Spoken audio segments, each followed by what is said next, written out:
Hi guys, it's Cyrus of Chaos. I'm super happy and excited to be talking to you about yet another fencing scandal.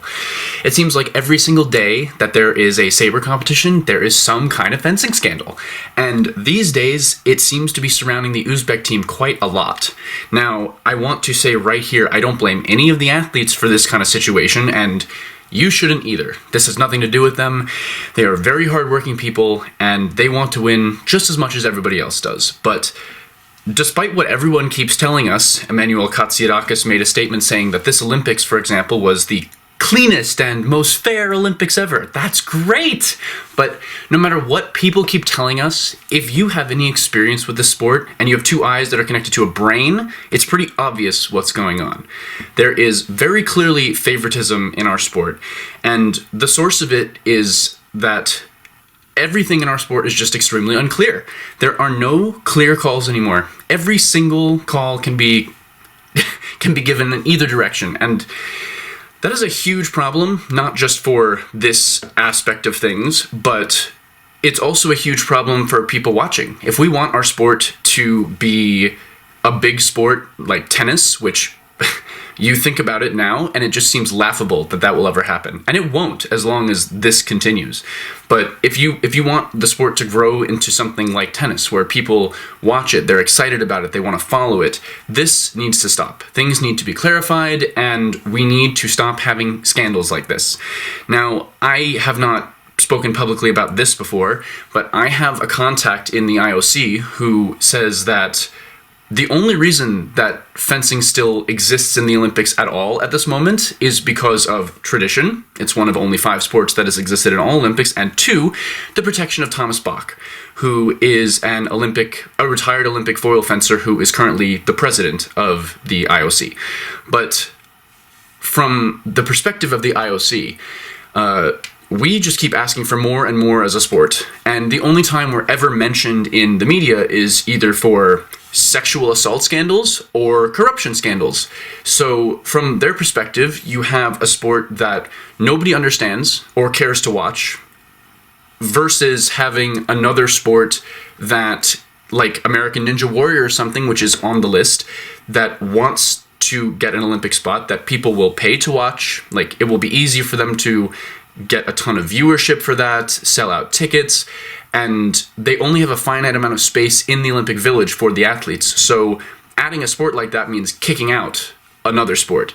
And if you just look at the history of fencing, for a while, we only had 4 of the 6 disciplines that we have now in the Olympics. It was the 3 men's weapons and women's foil. For a long time, women were considered too weak to fence épée and saber. And don't shoot the messenger. That's just the way that it was perceived.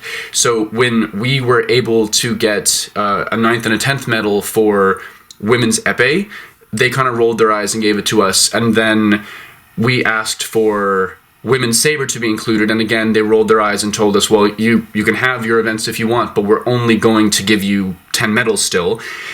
And eventually, we were able to get all 12 medals into the Olympics. So again, from their perspective, we just keep asking for more and more stuff. And now you have this sport which is just inundated in scandals, and nobody wants to watch it. And why would they keep a sport like that around? And if you're an épée or foil fencer watching this thinking that, well, I'm in épée and foil, this doesn't affect me, according to my contact in the IOC, if this doesn't change, the whole sport will go away. Because when an article or a story like this comes out in papers or in the media, it doesn't say saber scandal, it says fencing scandal. So the bullshit that is involved in our sport is dragging everybody else down. And so this is something you should be concerned about no matter what weapon you fence. You should be very vocal and angry about this. And I have spoken to so many people who have these stories that they said, oh, I'm not going to talk to you about this until after the Olympics. And then after the Olympics, it's like, oh, well, this has cooled down, so I don't really need to talk about this now. And for anybody who said that this would go away after the Olympics, I'm sorry, but you're an idiot. This is not going to go away. just because the Olympics is over. It's happening in junior competitions. Before the Olympics happened, it was happening at cadet and junior world championships and cadet and junior world cups. It happened at zonals in Asia, pretty obviously, and that was not an Olympic qualifier. At that point, that stuff was all over. So if you have something that you want to say about this and you have chosen to remain silent, I'm sorry, but you are part of the problem, and we need you to speak up right now, or we're all going to lose everything. And honestly, even if we don't lose everything, if this continues, I don't know why anybody would ever want to get into our sport at all. I mean, sometimes I feel like I'm scamming people as a coach, because I'm like pitching these kids on some kind of promised dreamland, and then at the top is just all of this nonsense waiting for them. And I know that, and sometimes I'm questioning my life choices, honestly. I get over that pretty quickly because, as my parents and my friends remind me, like, you're helping kids become more confident people, build relationships, develop not just as fencers but as human beings, getting them into great colleges. So those thoughts pass rather quickly, but I'm just ranting here because I'm really, really angry about something that happened today, and I'm going to show that on the screen right now. So, in this bout, Emilio Gonzalez, who is this incredible kid from Scarsdale, New York, was down 14-11, brings it all the way back to 14-14, and then this call at 14-14, which is a pretty clear reprise call. In this situation, when both fencers stop, the person who starts again first is given right of way. And it's very, very clear here that one person is starting before the other person. Well, after about 2 or 3 minutes of looking at the video, and at 14-14, you have to do that before you make a call, this touch was annulled. And then after one more touch, the Uzbek fencer got a one-light action.